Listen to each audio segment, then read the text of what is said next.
未来の海洋教育を考えるということで、この1週間27日までですね、日替わりでさまざまな、活動をされている方々にご登壇いただきまして、これからの海洋教育について考えていきたいというふうに考えております。その未来の海洋教育を目指しているその人材を育てていくという意味で、世界でいろんな活動があります。でその中でも最も有名というか、そのポピュラーであるというのがセールトレーニングインターナショナルかなと思いますけれども、でこの団体は後でいろいろ紹介が出てきますけれども、世界中にいろんな、支部といいますかですね、仲間がいます。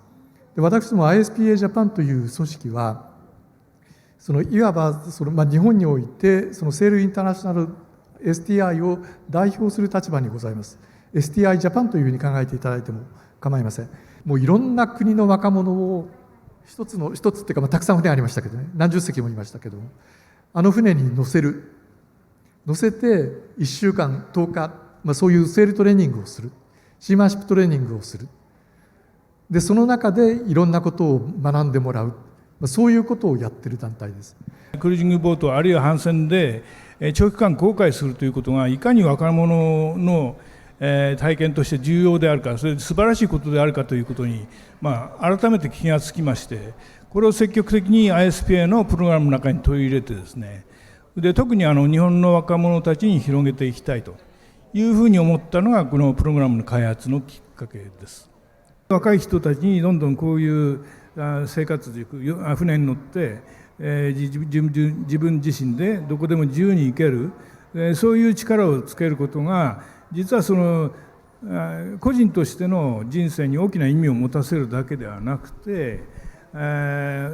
より素晴らしい仲間を作るためのとても素晴らしい、技術であるというふうに思っています。海洋教育としてじゃあセールトレーニングはどうやって使うねんというような話からですね、皆さんと一緒に考えていきたいと思います。こういうブルーオーシャンドームに来てみる皆さん方はもうすでに海を知ってはるわけです。で海を知った後、じゃあどうするかというと、我々生きていく上では海を利用せなあかん、一方では海を守っていかないかんということで、じゃあ究極の目的は何かというと、全部この4つがオーバーラップするところ、ここです。海と人との共生ということで、海と人間我々は共に生きていかなあかんということなんです。帆船ブルーオーシャン未来へということですが、この本船ですけれども、旗セール掲げてられましたね。この万博のスペシャルサポーターという任務を受けておりまして、いろんなところで万博の盛り上がりの一役を担って航行をしていきました。サラヤとしてもゼリジャパンと一緒になってブルーオーシャンプロジェクトというのを行っています。今皆様がいらっしゃるこのブルーオーシャンドームもこのブルーオーシャンプロジェクトのうちの一つでございます。それ以外にもブルーオーシャンイニシアチブや日経ブルーオーシャンフォーラム、ブルーオーシャンファンデーションというような活動をサラヤは行っておりまして、そのうちの一つのサポートとして私たちはブルーオーシャン未来への運行をしています。今日このように皆様がこのパビリオンで思ったこの思いを今後も続けていく、万博が終わった後も続けていく上で、この帆船ブルーオーシャン未来は続けていきたいと思います。阪南市ではですね、海を使った教育活動さまざま行っておりまして、まずは13時からは、冒頭阪南市長の上皇様お越しいただいておりますので、上皇様より早速ではございますけれども、阪南市の取り組みについて、この里海と持続可能な海洋教育をテーマにご講演をいただきたいと思います。また講演後はですね、この阪南の海を取り仕切る、大阪湾を誰よりも知ると言われております、海洋教育のコーディネーターである岩井様にもご登壇いただきまして、上皇市長と、クロストークでさらに深掘りをしていただこうと思います。阪南市では3つの大きな取り組みをしています。でまず、1つ目、これ海洋教育ということで、海の学校も含めてですね、海を通じて、海のこの環境を守ることを通じてですね、生物であったりそういうような環境保全の勉強をしようということをまず一つやっています。2つ目は、そういう企業さんとか団体さんとかいろんな市民団体さんを含めてですね、皆さんがこうつながっていける、連携して、活動ができるっていうような、そういうステーションというか、そういうようなキーステーションになるような働きをしています。3つ目は、それをもう一個超えてですね、いろんな実証実験をしていただくというようなところで、安南市をいろんな大学の方とか研究機関の方が来ていただいて、いろいろこうやっていただくというようなところが、この大きな3つの取り組みがあります。環境省はもともと今は脱炭素の取り組み、生物多様性の保全の取り組み、また資源循環の取り組みといったのが一丁目一番地として皆様も普段の生活の中でいろいろ取り組まれているのかなというふうに思います。一方で、環境省としてこれまで、着実にやってきたことの一つとしてやっぱり水大気土壌という環境省が庁として最初に出来上がった時公害時代ですけれども、その時に国内が高度経済成長期に公害で悩まされていた時、どうにかしてやっぱり環境を改善していかないとというところで環境庁ができたと。でその取り組みというのは今でも続いてまして、今里海づくりという言葉で、取り組みで、一つ新しいまたフェーズを迎えようと取り組みをしようとしているところになります。環境省の環境研究総合推進費で進めております S23 のプロジェクト研究というものでございまして、ちょっと仰々しいちょっと長いタイトルでございますが、要は海のデジタルツインを作りたい、その作るための研究プロジェクトを進めておるということです。今こちらの写真はその大阪府阪南市のいわゆる西鳥漁港のそのボーデの浜という海岸でございます。で今こちらを一つそのモデル地域としまして、ここでちょっと最初のデジタルツインを作ろうという研究を進めているわけなんですが、で我々も研究者はですね、まず海の研究、何が住んでいるとか、今どういう水質環境、水環境なのかっていうのも昨年度から始まって、予約調査が1年目の調査が終わったところなんですけど、もう研究者はびっくりしておりまして、っていうぐらいたくさん本当に生物がたくさんの種類が多数の生物があって、多分西日本で一番なんじゃないかなと。海に連れて行って貝殻とかシーグラスとか拾わして、でそれをフォトフレーム、それでフォトフレーム作る、これ図工の授業なんです。なんで図工、今までやってたこれを作ってたっていうのをやめてこっちを作る。でその時に材料をみんなで海取り行って海のことを知ると、ついでにその時にカニだとかエビだとか海の生き物ちょっと見たりだとかっていうことをやったりとか、あとやってるのがわかめ養殖、これは家庭科の授業でやってですね、要は取ったわかめで味噌汁作って食べるという家庭科の授業でやってるし、漁港見学、漁港に行って漁師さんたちからいろんな話を聞いてっていうのはこれ社会科の授業でやってるし、海で働くいろんな人たち来ていただいて、そこからお話聞いたのを文字起こししてまとめるっていう、これはね国語の授業でやってます。そうやってね授業を増やしてしまうと先生たちしんどくなるけども、今までやってる授業と置き換えてやることによって先生たちの負担全然変わってくるんで、市民が主体となっていろんな知を持ち寄って水中遺跡ってどんなものなんだろうねということ、これを広く国民に周知することが目的です。舞台は瀬戸内海であります。瀬戸内海は11府県あるんですけれども、神戸市という政令指定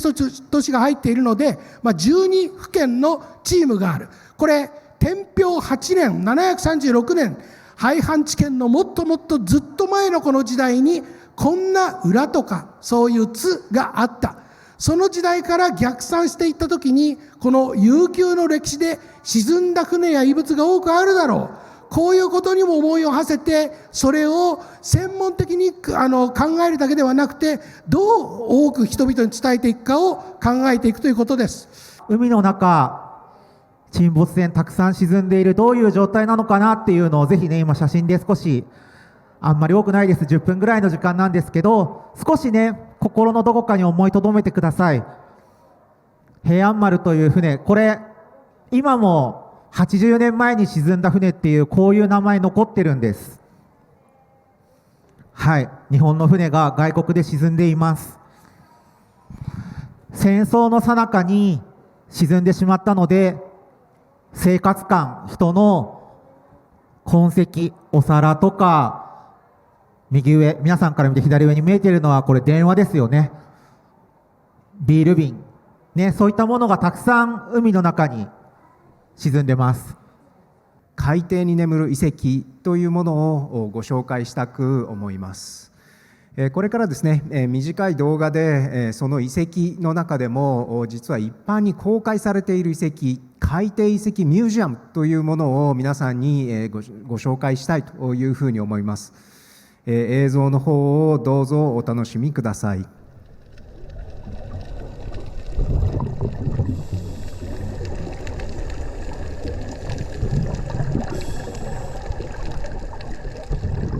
貝島の海の中の映像を360度で撮影した映像を上映いたします。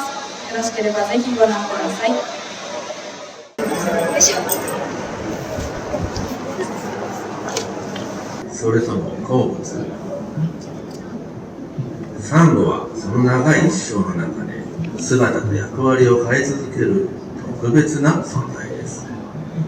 私たちはサンゴを通じてこの地球の過去、現在、そして未来を捉え、生物が環境にどのように適応していくかを研究しています。こうした研究は複雑で予想が困難な未来の地球において、人と自然のより良い関係を探求する。温暖化の影響でこんなに世界中でサンゴが白くなって死んでしまうんだとっていうところを、ちょっと危機感から研究を始めた。もう初めは本当綺麗なところ行きたいなと思って行ったんですけど、気が付いてみればね、そういう危機感を感じながらちょっと研究してきたなと思ってます。年輪を刻みながら100年とか数百年間ずっと生き続けるんですよね、同じ場所で。ってことはその場の何が起こってたかっていうのを知ってるはずなんですよね。生きながらえたサンゴはですね。だから我々はそういうサンゴを使って海の中潜ってダイビングで機材背負ってこのサンゴにコアという尻を取るんですよね。そうすると真っ白な骨が取れるんですけど、それをレントゲン写真で見るとさっき言ったそのサンゴの年輪が見えるんですよ。一年一年ずっと生きてる間は年輪作りながら成長するんですね。でその年輪をちょっとずつその化学分析をずっとやっていくと、海の環境がどういうふうに変わってきたかっていうのが本当に手に取るに分かるっていうことを僕はずっとやっていて、だいぶサンゴの知識をにわかですけど入れていただいて、昼も夜も違うんだ、動物的であり植物的であり、そして石でもある、でいろんな時間と空間を行き来するのがサンゴだということでした。で、その頭だけで考えてもなかなかしょうがないので、ここは演出家の山下さんに一緒に演劇をずっと作ってきたんですね。ちょっとお入れいただいて、そして波の揺れも感じて背骨が固まっていると思うので、皆様ゆらゆら、いいですね、とってもいいですね。皆さんそれぞれのサンゴに、サンゴは産卵します。じゃあみんなで一斉に産卵します。ポッ、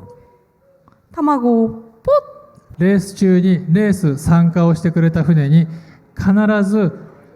マイクロプラスチック、ここに装置がございますけども、マイクロプラスチックを採取してもらう。ヨットレースって本当は早く走んなきゃいけないから、こんなことやってる暇がないんですよ。こんなことやってるんだったらば、ちょっとでも早く走りたい。でも私たちが考えているのは、単に A から B 地点に早く走るのが私たちセーラーの役目ではない。私たちセーラーにしか見えない海が必ずあると思っています。その私たちにしか見えない海、これを正しく、未来に育んでもらえる、方々に、これから未来の地球、豊かな海を守ってくれる人たちに、少しでも海のことを知って、もしくは海のことを考えてもらうために、私たちはマイクロプラスチックを、必ず回収しながらレースをするんですよということを、謳っています。メインドームで見ていただいたその海ごみの影響をですね、本当にショッキングな映像を見られたかと思うんですけども、ここのドーム C ではこの H というコンセプトですので、